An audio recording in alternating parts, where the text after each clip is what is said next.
Your trusty old letterbox. If it could speak, it would probably say something like, I'm so lonely. I never get letters anymore.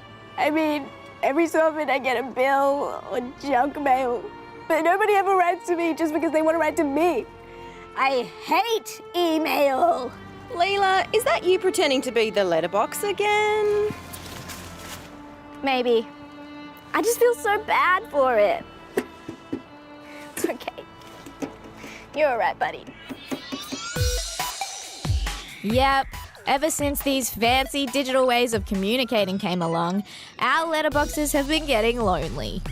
Just last year, 820 million fewer letters were delivered across Australia than the year before.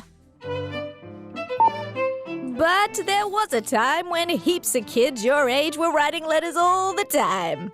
Dear Mum and Dad, I'm here writing you a letter, and you won't believe it. BTN are here filming me as I write it.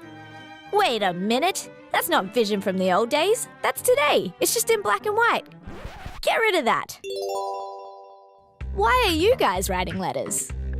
Richard, what's going on? Have I travelled back in time? Why is everybody writing letters? People are writing letters because they're really enjoying writing letters. So I founded World Letter Writing Day in 2014, and I go to schools and I teach kids about writing letters, and they're loving it. Yep, Richard wants to bring back letters. He reckons a handwritten letter is a really good way to communicate because unlike emails or instant messages, which you can write and send off really quickly, you really have to think about what you're going to say. Another nice thing about letters is that people tend to keep them, so they can be a really interesting window into the past. Whether it's a letter written by a soldier on the battlefield, or a letter from a queen to a US president, or a job application from Leonardo da Vinci. Cool. And people use letters to make a real difference.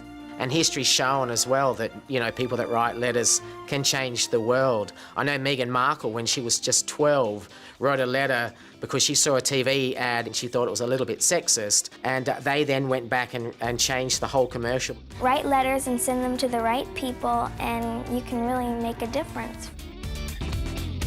Of course, there are different types of letters. There are formal letters, which you write to someone you don't know very well. They have rules about how they should be set out and the language you should use. For example, you might write, Dear Mr. Simpkin, not, Hi Richard, or What's up? But these kids are writing informal letters to their parents, so the rules aren't as strict. But they say they're learning all sorts of things. And they help you with spelling because you have to check them without having auto-check. And Richard reckons that lack of technology is actually good for you.